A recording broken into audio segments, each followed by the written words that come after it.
Amelia is so distinct from any of the other films that you've done before. What was it that made you sort of sit up and your eyes light up and say, this is something I have to do now?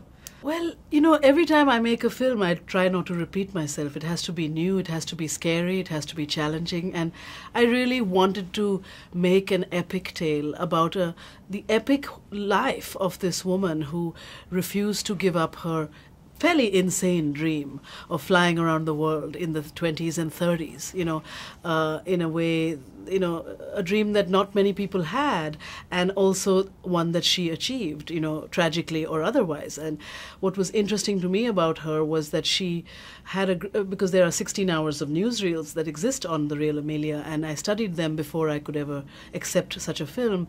And what was intriguing was, while she had her eyes on this dream and this prize, that she had also a great humility, which is a rare trait to see. And I liked that, and I wanted to be in her company as I tried to find what really made her tick. And as you went through your research looking at her character, I mean, she's so sort of larger than life, and we really got some insight into her persona. So how true to life was the film's depiction, based on the biography I know was based on the Susan Butler book in part, East in the Dawn?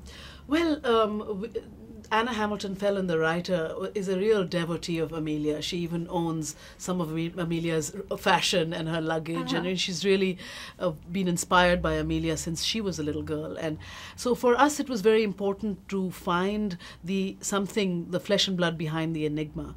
And besides Susan's extraordinary book, we actually went into Amelia Earhart's own writings. And for me, that was a huge window in how she thought, in her humor, in how she, what she spoke about flying. For she said, flying annihilates distance. Flying makes me see the world. Flying, the lure of beauty is the lure of, she said, the lure of flying is the lure of beauty. This idea of, wanting that beauty in her life, but also achieving it through this adrenaline that she felt, this ecstasy that she felt in the sky. For me, that's exactly what happens now when you have a dream. I think Amelia's example makes us feel that we can achieve that dream. Everything about you is a menace. Spoken by a man who should know. And I think that's in part what makes her so fascinating today. She still has that enigma, and she still has that sort of vicarious quality about her that makes people want to reach for the stars. And Hilary Swank was uncanny in her appearance. Tell me, in your own words, in your own opinion, what did she bring that was unique and distinct to the character?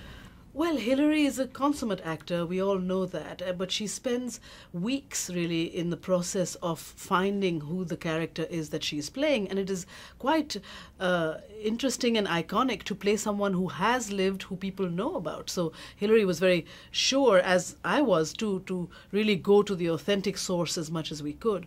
Her trailer was lathered in images of Amelia. There are many to be seen in any case, and she constantly had in her ear the iPod of this, Amelia really speaking, the recordings we have of Amelia. Often in the directing, I would say, Hill, a little less Amelia, please, I want to hear that.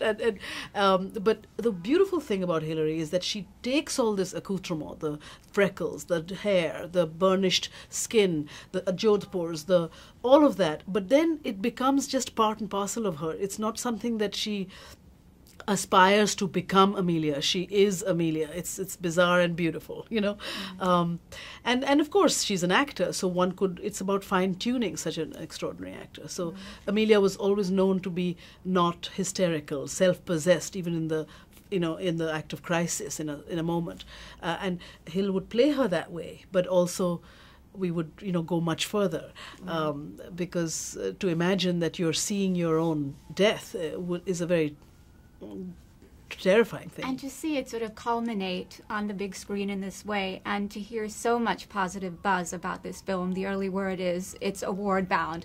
How does that make you feel personally? Oh my goodness. Well, I try to practice detachment, but it's hard to practice it. And I have to say that it's a great relief, because it was an epic endeavor, and I wanted to make an epic, and it took a lot. It's actually by far the hardest film for me and my film family to have achieved. And I feel pleased about it, and I'm so grateful that the buzz is good and that people are getting this from, because I really think Amelia, in pursuing her dream, has given us the right today to pursue our dreams. And I hope that the film helps towards that. The film is fascinating. Congratulations. Thank you Mira so Nair. much. Thank you so much. Thank you.